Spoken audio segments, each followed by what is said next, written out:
Hitler in Argentina. This story was given to us in 1987 by our member Don Angel Alcazar de Velasco, who was an Abwehr agent working in the Führer bunker the last few months of the war. His duties included giving a daily report to Hitler, so he knew him quite well. We published this story in our monthly magazine about 3 decades ago, and in 2006 we published this book, which was an immediate hit. When we first published Hitler in Argentina, it came as no surprise that there were doubters. After all, we've been taught since childhood that Adolf Hitler and Eva Braun committed suicide in the Führer bunker on 30 April 1945. Now we are faced with the revelation that everything we were taught about this was a lie. Naturally, that is difficult to accept, but anyone with an open mind would take interest. This book did get many great and excellent reviews online. However, there were 1 or 2 detractors, which we were told later were paid to publish negative replies.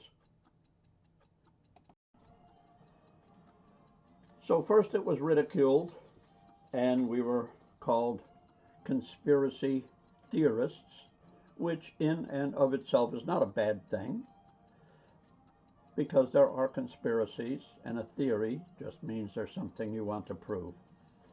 Anyhow, moving on, the second step, the truth is violently opposed and viciously attacked. There were so-called experts and one law office of questionable repute who attacked us. Who could have known that our factual revelation would attract such incredible backlash? But that's what happened. Violently opposed, viciously attacked, slandered. Who could have imagined all this just for writing an honest book that turned history on its ear? The third step is that it is suddenly accepted as being self-evident and is vigorously copied. Our book came out in 2006. Between 2008 and 2010, other books came out purporting to be initial research on their part. We have had so many people tell us that these other books looked like a rewrite of our book, Hitler in Argentina. Now, we're not saying anybody plagiarized. However, in the first 2 steps, our book was ridiculed by 2 people, one English little fruitcake who was paid to attack us. Then we were viciously attacked by that questionable law firm. And now the third step in the truth process, the Johnny-come-lately wannabe so-called researchers and authors slither out from under their rocks to publish their own books, which we are told look a lot like our original book. Ours is the first serious work on Hitler's escape.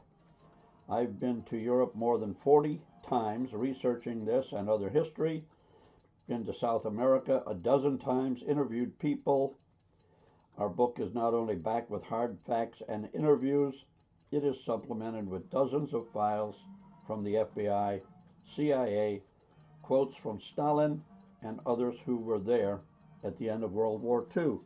No other book even comes close. Who said that Hitler didn't die?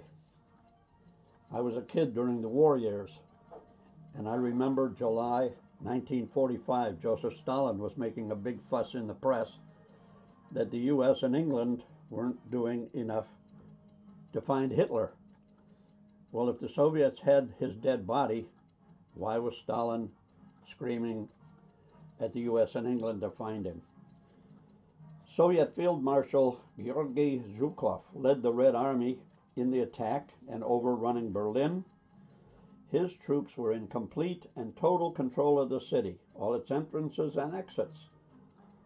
He had a special task force designated to find Hitler's body. After a long and thorough investigation, Zhukov told Stalin, quote, "We have found no corpse that could be Hitler's," unquote. Major General Floyd Parks was he was the commanding general of all the U.S. forces in the Berlin sector. He stated for publication that he was present when Marshal Zhukov stated that Hitler might have escaped. On 12 October 1945, 6 months after the so-called suicide, General Bedell Smith, Eisenhower's chief of staff, said, quote, "No human being can say conclusively that Hitler is dead," close quote. Thomas J. Dodd was the chief trial counsel for the U.S. at the Nuremberg tribunals, and he said during an interview, quote, "No one can say that Hitler is dead." There were many others who have said it, but they're quoted in the book. You can read it for yourself. So where did Hitler go? This is your answer right here. He lived in this estate from 1945 until 1955. Where was it? Who built it? When? That was built for Hitler. Why did he leave in 1945? It's all explained in the book. We also reveal in this book who were the 4 American presidents who went down to a very expensive luxury resort less than about 20 or 30 miles away from this estate during their presidencies. You might want to wonder why were 4 American presidents down there. After 1955, why did Hitler and Eva Braun leave? Where did they go? Read the book.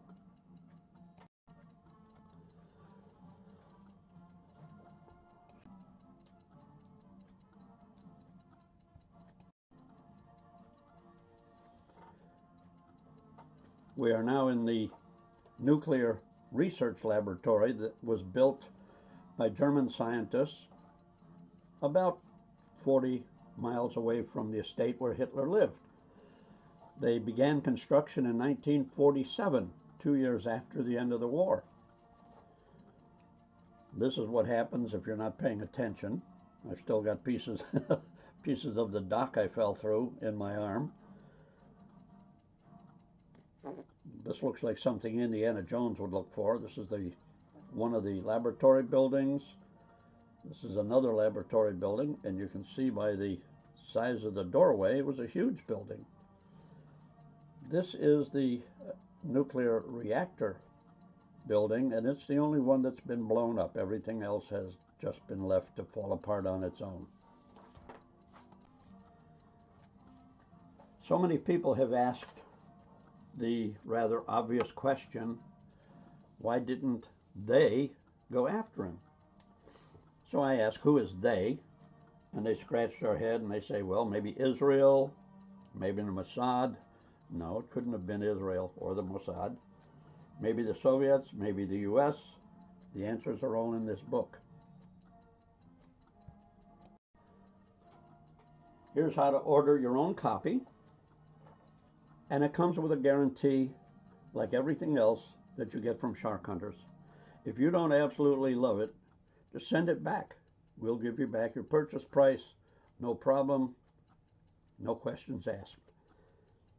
We take the major credit cards, MasterCard, Visa, Discover, and American Express.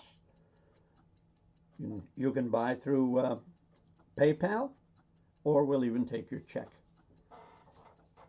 Enjoy the book.